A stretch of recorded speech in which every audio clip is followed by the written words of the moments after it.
नमस्ते फ्रेंड। सर्व ज्ञान में आपका स्वागत है। आज हम बताएंगे कि ब्रह्म नगरी का रहस्य। तो अगर आपको पसंद आए तो लाइक कीजिए, मेरे चैनल सब्सक्राइब कीजिए और ज़्यादा से ज़्यादा शेयर कीजिए। चलिए स्टार्ट करते हैं। सनातन धर्म की परंपरा है कि त्रिदेव यानी ब्रह्मा, विष्णु और महेश की मान्यता है। ब्रह्मा विष्णु पहले देव माने जाते हैं। ये पूरी सृष्टि यानी ब्रह्मांड के रचयिता माने जाते हैं।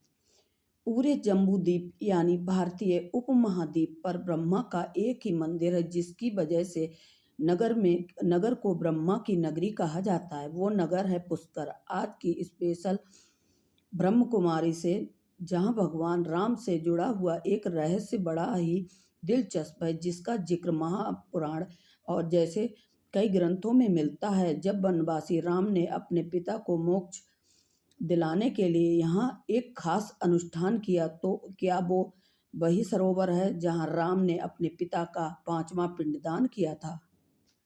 पितरों को मोक्ष के लिए किया जाता है पिंडदान। हमारी परंपरा है कि पितरों को मोक्ष का इकलौता विधान है पिंडदान। इसे आपने मानव अवतार में भगवान ने भी पूरा किया। एक बार नहीं बल्कि नगर नगर किया। पिता के लिए भ्रमण, पिता का को मोक्ष के लिए पुत्र राम का पहला पिंडदान गया था।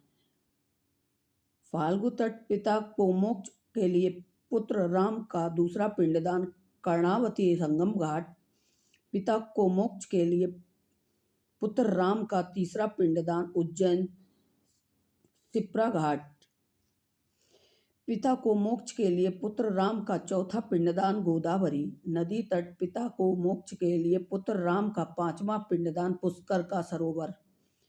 पुष्कर के इस सरोवर को गया कुंड कहा जाता है, जहां आज भी पिंडदान के लिए पावन माने जाने वाले पितृपक्ष के बाद भी पितरों का तर्पण किया जाता है।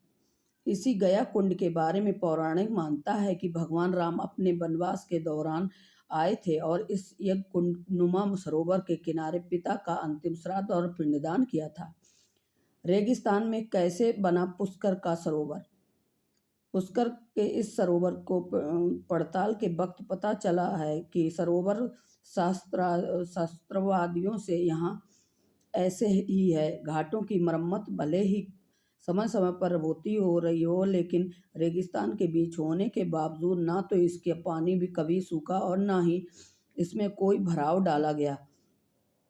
इसका रहस्य छुपा है इस सरोवर के आकार में, जो ऊपर जितना चौड़ा है उतने ही नीचे जाते हैं सकरा और गहरा होता जाता है। इससे 25 फीट तक पानी हमेशा भरा रहता है। पंडित राजा राम पुष्कर के इस गया कुंड के पुरोहित हैं। ये बताते हैं कि इसका नाम भी श्रीनगर से जुड़ा राम कथा की वजह से है, राजा राम रखा गया है। इसके पौराणिक दस्तावेज भी दिखाते हैं, जैसे पद्म पुराण का ये पेज। इसमें भगवान राम के पुष्कर आने का संचित्र विवरण है। पद्म पुराण के हवाले से राजा राम बताते हैं कि वनवास के दौरान पिता की मौत की खबर सुनकर श्री राम बहुत दुखी हुए, लेकिन उन पिता को दिए वचन की वजह से उनके अंतिम संस्कार में नहीं जा सके। इसलिए उन्होंने तमाम ऋषियों में संपर्क किया। भाई लक्ष्मण और पत्नी सीता के साथ दशरथ का पिंडदान। पौराणिक कथाओं के मुताबिक पुष्कर आने से पहले भगवान राम ने पिता का पिंडदान कर चुके थे। तो फिर अत्रि जैसे मुनियों ने पुष्कर के बारे में ऐसा क्या बताया कि श्री राम का भाई लक्ष्मण और पत्नी सीता के साथ 5वीं बार पिंडदान किया। यह कहानी पुष्कर से जुड़े रहस्य का नया अध्याय खोलती है। हमने उसी रहस्य के अध्याय को समझाने की कोशिश की है। आखिर भगवान राम के सामने ये पिता के सामूहिक अंतिम संस्कार से अलग रहने की नौबत क्यों आई। इसका एक जवाब तो यह है कि जब राजा दशरथ की मौत हुई तब राम वनवास में थे। वो बंधे हुए थे। प्राण जाए पर वचन न जाई कि रघुकुल रीत से तड़प तड़प कर क्यों न देनी पड़े दशरथ को जान। तड़प तड़प कर क्यों देनी पड़ी थी दशरथ को जान। इसके मुताबिक चाहे कुछ भी हो जाए वो वनवास से वापस नहीं आ सकते, लेकिन मृत्यु ऋण हमारी परंपरा में इसका अलग विधान है। पुत्र के हाथों अंतिम संस्कार पितृ ऋण का आखिरी कर्म माना गया है, लेकिन राजा दशरथ की मौत के पीछे एक ऐसी श्राप कथा जुड़ी है जिसकी वजह से भगवान श्री राम के लिए अपना पितृ ऋण चुकाना मुश्किल हो गया। पूरी रामायण की पौराणिक गाथा में श्री राम का वनवास सबसे मार्मिक कथा मानी जाती है। अपनी ही माता कैकेयी की जिससे 14 साल का वनवास और जिंदगी भर का पितृ शोक झेलना पड़ा। श्री राम को पौराणिक गाथाएं का बताती हैं कि कैकेयी के ऊपर शनि का कोप था, क्योंकि वह तो मंथरा जैसी कुबुद्धि की संगत की वजह से न्याय प्रिय नहीं रह गई थी, जबकि दशरथ को पुत्र वियोग पर एक श्राप की वजह से अवश्य भावी था। वो श्राप था श्रवण के बुजुर्ग माता पिता का शिकार के दौरान चले राजा दशरथ के शब्द भेदी बाण। जब श्रवण की मौत हो गई तब वो खुद श्रवण के माता पिता के पास गए। अपने पुत्र की मौत के वियोग में दोनों ने दशरथ को श्राप दिया था कि हे राजन, जिस प्रकार पुत्र वियोग में हमारी मृत्यु हुई है, उसी प्रकार तुम्हारी मृत्यु भी पुत्र वियोग में घोर कष्ट उठाकर होगी। पिता के देहांत से व्याकुल हो गए प्रभु राम। रामायण की पौराणिक गाथा में राम का वनवास और दशरथ को पुत्र वियोग की पीड़ा उसी श्राप का असर मानी जाती है। कैकेयी को दिए गए पिता का वचन निभाने राम वन चले गए, लेकिन दशरथ पुत्र वियोग के अभूतपूर्व पीड़ा में घिरते चले गए। राम के वनगमन के छठे दिन राजा दशरथ का निधन हो गया। मौत से पहले पत्नी कौशल्या ने उनसे कहा कि मेरे पाप कर्म से दंड आज मिल रहा है। राजा दशरथ की मौत के बाद उसका अंतिम संस्कार राजगद्दी संभाल रहे तीसरे बेटे भरत के हाथों पूरा हुआ, लेकिन जब राम को वन में उसकी खबर मिली तो वो व्याकुल हो उठे। इसी वजह से वे मोक्ष की प्राप्ति मुनि ऋषियों ने उन्हें कहा कि श्रवण हत्या के अपराध की वजह से उन्हें मोक्ष की प्राप्ति नहीं हुई है। तब राम ने खुद अपने हाथों से पिंडदान करने का संकल्प लिया गया। समय 4 जगहों पर पिंडदान के बाद जब वह राजा दशरथ को मोक्ष नहीं मिला, तब अत्रि मुनि ने राम को पुष्कर जाने की सलाह दी। आध्यात्मिक और पौराणिक महत्व वाला पुष्कर में अपने पिता का पिंडदान करने राम जब इस सरोवर के किनारे आए तो इसमें अपने पिता की उल्टी छवियां दिखाई दी। उस छवि को भगवान राम ने दाहिने हाथ से पहचाना जिसमें उन्होंने रत्न जड़ित अंगूठियां पहन रखी थी। सरोवर में तैरते उस हाथ को देखकर राम भी अब अचंभित हुए। पौराणिक गाथाओं के हवाले से पंडित राजा राम बताते हैं कि राम ने इस सरोवर में पिता के साथ दादा अज और पड़दादा के रघु नाम से भी पिंडदान किया।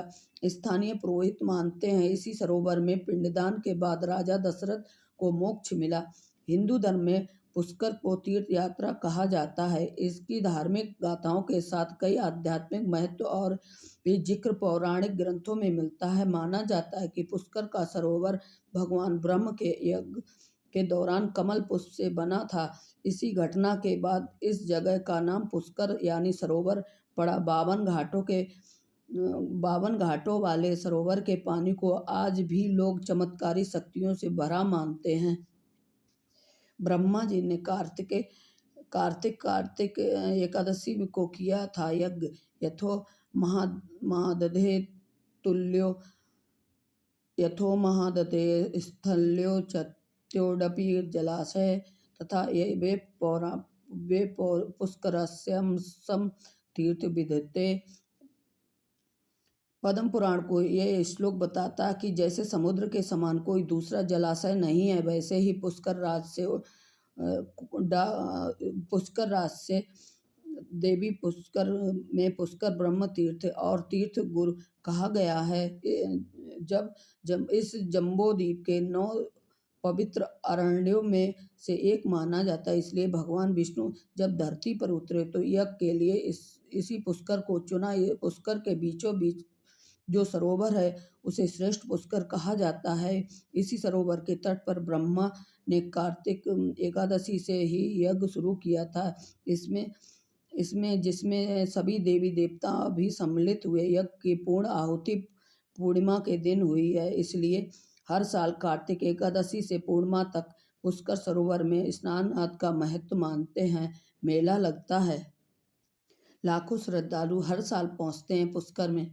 पुष्कर का मेला पूरी दुनिया पर पुष्कर का मेला पूरी दुनिया भर में मशहूर है, जहां हजारों की तादाद में सैलानी और श्रद्धालु आते हैं। जहां यहाँ के पुरोहित बताते हैं कि पुष्कर के सरोवर पर पानी आज भी इतना चमत्कारी है कि लोग पूरे साल आते हैं। ब्रह्मा को ब्रह्मांड पिता भी कहा गया है, इसलिए पितृ और गुरु दोष का निवारण की बात पुष्कर के बारे में मशहूर होती हुई गई है। क्या कारण है ये किसी को नहीं पता, लेकिन कुछ मान्यताएं ऐसी होती हैं जिन्हें जिंदा रहने के लिए किसी तर्क की जरूरत नहीं होती है। तो आज हमने आपको बताया कि ब्रह्म नगरी का राम रहस्य। तो आज के लिए बस इतना ही। Thanks for watching.